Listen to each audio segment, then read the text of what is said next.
Бевте председател на Комисијата за надзор на работата на УБК и на Агенцијата за разузнавање точно во времето кога се случувало едно од најмасовните прислушкувања.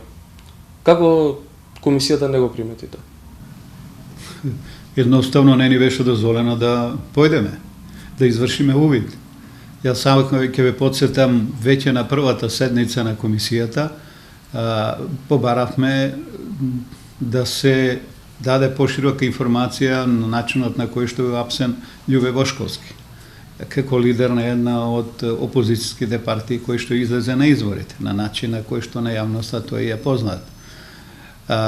Одговорот веднаш во писмена форма беше од министерката за внатрешни работи дека вие може да дојдете во министерството на кафе, добре дојдени сте, ама за Љубе Бошковски немаме никакви информации и нема потреба да доаѓате, бидејќи таму се е во рамките на законот и уставот.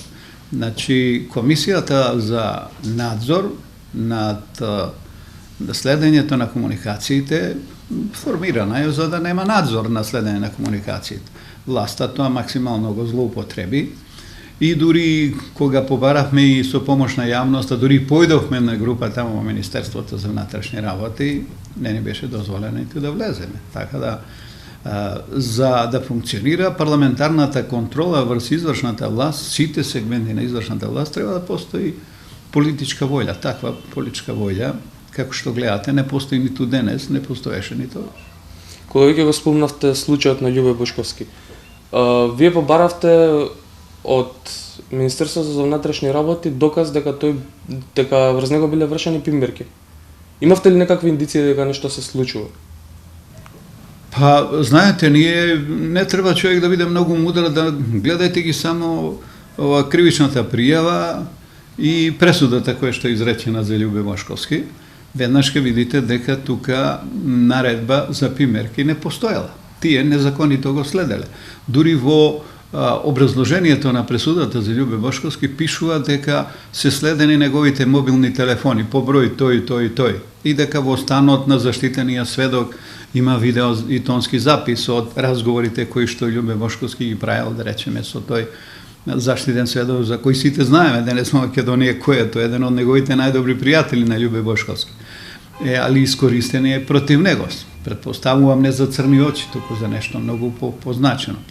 Значи, власта не криеше, иначе ќе ни доставеше, да речеме, информација дека со наредба на судот или со дозвола на судот, по барање на јавниот обвинител во тоа време и така натаму, наредени се тие и тие пимерки и тогаш се ослободите од било каква одговорност. Значи, власта немаше наредено пимерки и немаше дозвола од судот. Туку сето тоа го дополнително го фалсификуваше во полза на одлуката која што тие веќе ја донеле, дека треба да го осудат Љубе Бошковски. Специјалното јавно обвинителство нели поднесе обвинение за уништување на опремата за прислушкување и во обвинението трето осомничена е екс-министерката Гордана Јанкуловска. Сметате ли дека ова било обид за уништување на доказите дека имало масовно прислушкување или пак е обично уништување на нефункционалната опрема? Опремата за која што сега станува збор од она што можев да го видам, да речеме, од специјалното јавно обвинителство, да го слушнеме ние и целата македонска јавност, е набавена 2008 година, тогаш кога практично во собранието со одлука, со предлог на владата, одлука на собранието издвоени се 10 милиони евра, односно марки беа во тоа време, мислам, така 2008, за набавка на опрема. Меѓутоа никаде не стои за набавка на опрема, туку за потребите на Министерството за внатрешни работи, или попрецизно за потребите на Управата за безбедност и контраразузнавање. Значи, точна намената беше за тоа. Побаравме, јас лично на седница на собрание побарав министерката за внатрешно да ни образложи за која намена се тие средства искористени. Добив одговор дека тоа може да го направи само доколку е затворена седницата на собранието, бидејќи се работи за доверливи информации, односно за класифицирани информации, како што вели законот. За тоа да се случи затворена седница, треба да гласа 2/3 од собранието. to ne se случи, бидејќи немаше двотретинско мнозинство, тоа власта не го дозволи, така да не дозволија ни на јавноста да дозна за која намена се искористени. Значи, сега кога гледаме според она што се случуваше, мислам дека недвојбено станува збор за таа опрема. И дека со таа опрема, бидејќи е доста софистицирана, станува збор за опрема која покасно дознавме од снимките, нели, од прислушуваните разговори, дека е набавена од Израел, дека за неа се добијани поволности, што ја знам, провизија за власта и така натаму. И таа опрема, бидејќи дефинитивно станува јасно дека со таа опрема е вршено прислушувањето, тоа го потврди, само ќе ве потсетам, и во извештајот на една многу компетентна комисија на Райхард Прибе. И ако гледате во извештајот, тие се многу прецизни дека такво нешто, со такви размери, прислушување на толку голем број на лица, може да направи само Управата за безбедност и контраразузнавање, и ни една друга. Тоа нешто стои и во извештајот на Европската комисија за прогресот на Македонија. Значи, нема сомнеш дека е тоа направено од Управата за безбедност и контраразузнавање, и обстојувањето на таа опрема пред очите, да речеме, на опозицијата, во овој случај со присуството на министерот за внатрешни работи таму, станува сериозно опасен доказен материјал против криминалот на власта. И тие тоа морале да го направат. Го направиле на начин на кој што сметале дека тоа може да ги избрише, да ги покрие и сите траги на нивниот криминал. Јас во тоа не верувам. Мислам дека доказите најголемиот дел не се уништени. Значи, во 2012 година се носи новата опрема. Чинам вие се уште сте биле председател на комисијата? Да, до 12 година, до некаде есента, бидејќи знаете, од моментот на исфрлањето на оној 25 декември, јас излеков од парламентот и појќе не сум влегол таму. Да. Дали имаше некакво барање, дали доставија до комисијата некаков документ дека ете, таа опрема која што е купена 2008 година, ќе престане да функционира 2012 година, нова опрема носат за прислушкување? Не, знаете, тие извори на информации, надлежните органи апсолутно беа блокирани, затворени за собрани. Никој тамо не смееше да праша, ниту да пројави интерес. Дрскоста на министерката во тоа време одеше до таа мерка што почна мои лични дискредитации за тоа што ја не барав за приватни цели тука како председател на комисијата, барав информации да ни дозволат да извршиме увид во техниката, како се врши самиот чин на следење на комуникации, типот на опремата, моќноста, оти се нагаѓаше колку е моќноста на таа опрема. Така да воопште тие не дозволува, дури и во одговорот последен што го добив, јавност имаше можност тој да го проследи, дека лично ме навредува, јас барам за својата кариера и така натаму. Значи, тотална затвореност на безбедносните структури кон собранието и практично тие формално постоја комисиите тие двете за следење на работа на ОБК и за следење на комуникациите. Тоа собранието нити побара одговорност, нити тие доаѓа на седници на собранието, знаеа дека прават незаконита работа и ги блокира практично сите канали кои што може да доведат до некоја информација. Пред речиси една година во проектот Вистината за Македонија слушнавме разговори кои според Заев, нели, Гордана Јанкуловска пробува се да усложни работата на комисијата.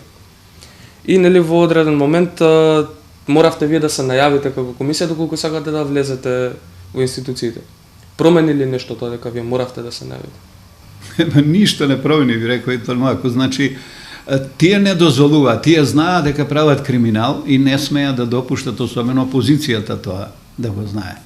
И како што видовте, дури и во овакви услови денес, кога имате огромно мнозинство на владеачката партија во собранието, тие не дозволија да профункционира анкетната комисија, која имаше за цел да види на кој начин дали законито се следени комуникациите и така натаму.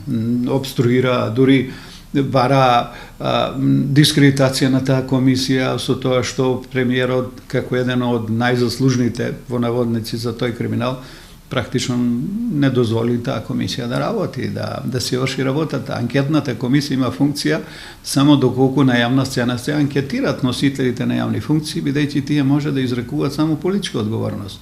Кривичната не е во надлежност на собранието, меѓутоа тој внимаваше дури и до тој степен да не даде некој повод со некоја невнимателна изјава дека може да се фати за како главен еден од главните носители за криминалот. Така да ни најавувани, ни не најавувани, апсолутно Министерството не дозволуваше да се влезе од страна на парламентот. Претходно во разговорот го спомнавме Љубе Бошковски. Тој се уште е во затвор, иако има можност да излезе надвор, а голем дел од јавноста шпекулира дека тоа е политички монтирано. Сметате ли дека Живко Беговски, директорот на затворот, е под притисок и затоа го држи Бошковски во затвор или пак... Ма не го обвинувате Живко Беговски, знаете, тоа е просто смртник во улогата на мојта, на Груевски и на таа криминална структура околу него. Беговски, ако го направи спротивно, тој ќе го ноќте ќе го изјаде. А када тој мора да слуша, нели гледате, станува збор за една структура. Јас не бегам од квалификацијата што ја даде специјалното јавно обвинение. Тоа е злосторничко здружение, тоа не е политичка партија. Таму по команда се работи, таму се затварат, се тепаат, се малтретираат, се убедуваат, се купуваат луѓе. Тоа е стратегија на таа политичка партија. И не сме Живко Беговски да донесе друга одлука, освен она што ќе му ја нареди водството на ВМРО. Бидете сигурни, ја не го обвинувам Живко Беговски. Се плаши ли ВМРО да поменат Бошковски па за тоа да го држи во притвор, во затвор? Па, знаете, Љубе Бошковски е продукт на ВМРО да помале. Тој беше нивни министер за внатрешни работи, беше пратеник и така натаму. Го славеа, го глорифицираа кога беше Хашки затворен и го пречекува со сите свечености, со килим црвен на аеродром. Одеднаш, кога човекот почна да говори вистината дека станува збор за криминална банда, тој постојано го повторуваше тој збор, стана нивниот непријател број 1 и мораше да му наместат за да го затворат.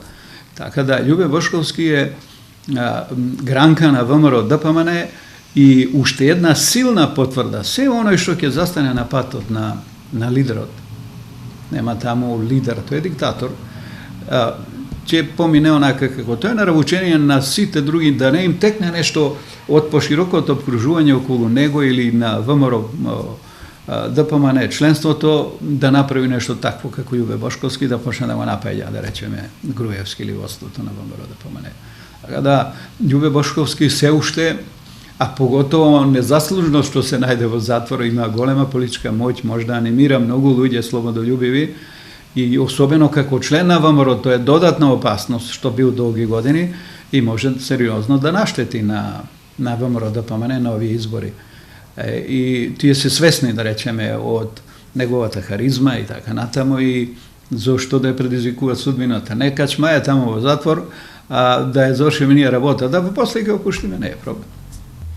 Уставниот суд, нели, веќе го промени законот за помилување. Сметате ли дека исто онака како што го промени законот за помилување може да го укине специјалното јавно обвинителство? Тоа е задната карта на која што игра Груевски. Ако ги исцрпе сите претходни аргументи или така да кажам механизми за спас на неговата глава, нема око да му трепне да посегне по тоа. Значи, ако види дека специјалното јавно обвинителство, како што покрена истражни действија и предистражни действија за неговите другари по криминал, да речеме излезе на пресконференција и каже дека се покренува предистражна постапка за Никола Груевски, бидете сигурни утре денте Уставниот суд веднаш ќе оцени уставноста на постојањето на специјалното обвинителство и ќе донесат одлука, како што донесува претходнава за која што говорите, дека тоа е орган надвор од уставот, надвор од политичкиот систем и дека тој треба да престане да функционира. Груевски е бескрупулозна личност и бидете сигурни тој нема да преза од ништо што ќе води во насока на заштита негова лично и на криминалот со која се очи.